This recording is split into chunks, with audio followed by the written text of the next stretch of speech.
Comment arnaquer? Aujourd'hui, nous allons vous proposer plusieurs méthodes que vous pouvez utiliser pour bien arnaquer. Méthode numéro 1. La méthode d'arnaque la plus simple et la plus primitive est la confrontation directe. Le mieux est que tu menaces simplement quelqu'un avec une arme et tu lui dis de te filer son argent et ses objets de valeur. Cette méthode est très appréciée et fonctionne plus ou moins bien, mais elle a aussi quelques inconvénients. Par exemple, c'est assez risqué pour l'arnaqueur de se confronter personnellement à quelqu'un. Bien sûr, il peut choisir ses victimes parmi les plus petits et les plus faibles, mais on ne sait jamais si elles sont armées. De plus, avec cette méthode, il y a le risque que la victime te reconnaisse ou qu'un témoin te balance à la police. Alors tu seras retrouvé et arrêté. Et ensuite, tu recevras la sanction que tu mérites. Une action unique avec un résultat incertain. Peut-être qu'avec cette méthode, tu n'arriveras à rien du tout. Méthode numéro 2. Une méthode d'arnaque sûrement meilleure est de rentrer par effraction dans une maison quand il n'y a personne et de prendre simplement les objets de valeur. Bien qu'il y ait toujours un risque de te faire pincer ou de rencontrer une résistance violente, le risque est déjà beaucoup moins grand. Et il y a certainement beaucoup plus d'objets de valeur dans une maison moyenne que ce qu'un homme moyen peut porter sur lui. Malgré tout, cela reste risqué. Peut-être laisseras-tu des traces derrière toi qui plus tard pourraient être fatales, par exemple des empreintes de pas ou des empreintes digitales. Méthode numéro 3. Un arnaqueur confirmé évite totalement la confrontation violente. Il préfère abuser et tromper sa victime au lieu de la menacer directement ou d'user de violence envers elle.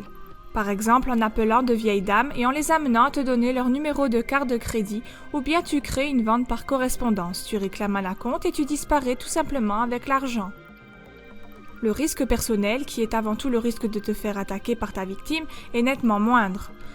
Malgré tout, tu te feras probablement attraper, donc à chaque fois ça passe ou ça casse. Tu attrapes simplement ce qui te tombe sous la main et tu prends le risque de te faire pincer à chaque fois que tu recommences. Méthode numéro 4. L'étape suivante de l'arnaque est la tromperie régulière. Donc une méthode avec laquelle tu ne dévalises pas les gens seulement une fois, mais où tu le fais de façon répétée. Avec le numéro de crédit des vieilles dames, tu ne fais pas par exemple de gros achats, mais tu commets de petits vols qui se répètent sans cesse. Une vieille dame à qui tu factures chaque mois 9,95 $, que tu fais apparaître sur ses relevés comme aide pour les pauvres orphelins, finira par penser que c'est normal. Si tu arrives à faire cela avec 100 vieilles dames, tu as une source de revenus relativement sûre et permanente. Tu n'as pas besoin de commettre de nouveaux délits et tu n'as pas à chaque fois de nouveaux risques à prendre. Naturellement, il persiste un certain risque, se faire pincer et condamner. Méthode numéro 5. La meilleure méthode d'arnaque parmi toutes les méthodes présentées jusqu'ici est la fabrication de fausses monnaies. Bien que l'on ait besoin d'énormément de prérequis techniques et logistiques, la fabrication de fausses monnaies a d'énormes avantages. Premièrement, il n'y a pas de victimes directes. Les victimes ne remarqueront même pas qu'elles ont été volées.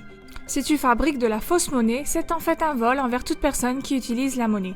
Peu importe, car ils s'en rendront même pas compte. Au contraire, la plupart des gens ne comprennent même pas pourquoi la fabrication de fausses monnaies est mauvaise ou comment elle peut nuire à quelqu'un. Le risque que la victime se venge pour les dommages causés est presque nul. Le risque qu'elle puisse comprendre qu'elle a été dévalisée est aussi presque nul. Même si elle savait que tu imprimais tes propres billets, le risque n'en serait pas plus élevé, car la plupart des gens n'ont aucune idée de ce qu'est l'argent et comment fonctionne la monnaie. Une fois que tu as construit tout cela, tu as une source d'argent lucrative et continuelle avec un risque corporel très minime. Bien que si les autorités le découvrent, tu es mal barré. Mais à l'exception de ce risque, cette méthode d'arnaque est déjà un petit Picasso dans l'art de l'arnaque. Une source illimitée de richesse pour toi tout seul, sans avoir besoin de travailler. Et les victimes ne sauront jamais qui les a arnaquées. Pour le dire mieux, elles ne sauront même pas qu'elles ont été arnaquées. Cela ne peut pas être mieux. Méthode numéro 6. Le prochain niveau de l'arnaque est seulement pour les arnaqueurs exigeants, sociopathes, qui n'arnaquent pas seulement de manière impitoyable, mais aussi pour ceux qui veulent exercer un pouvoir sur d'autres personnes. Cette méthode consiste aussi dans la fabrication de fausses monnaies. Mais au lieu de t'imprimer de l'argent pour toi-même, tu l'imprimes et tu le prêtes à d'autres. Au premier coup d'œil, cela semble contradictoire. Pourquoi le ferais-tu puisque de toute façon tu peux imprimer autant d'argent que tu veux? Imaginons que tu imprimes des centaines de millions de dollars et que tu les prêtes à des centaines de personnes différentes. Chacune de ces personnes aura le sentiment d'avoir une dette envers toi parce que tu lui auras fait une complaisance. À partir de ce moment-là, ces gens vont se dévaliser chaque mois pour te donner beaucoup d'argent. L'ironie de cela, c'est qu'ils se voient comme des arnaqueurs s'ils ne jouent pas leur rôle dans ton arnaque. L'idée que cette aide existe vraiment vient seulement de leur imagination. Mais cela va encore plus loin.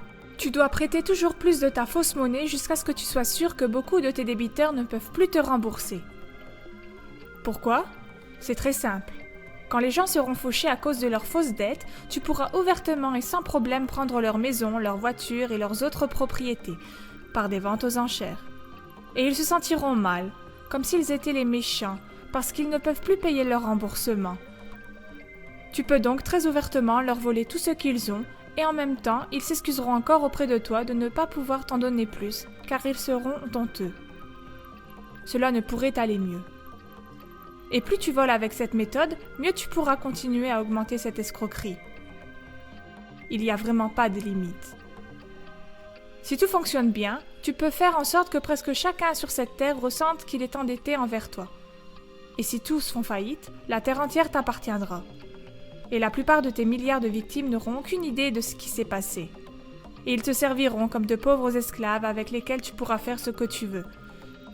Espèce de sadique, de mélogamane, de sociopathe. Méthode numéro 7.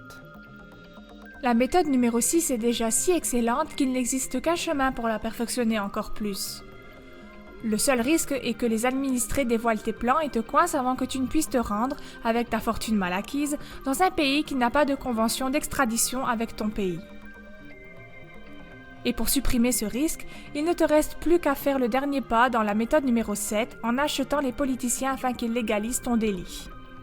Une fois que ta fraude massive et permanente sera légalisée, le gouvernement mettra même ses mercenaires à ta disposition pour te protéger contre tes victimes, juste au cas où ils remarqueraient ce que tu leur as fait.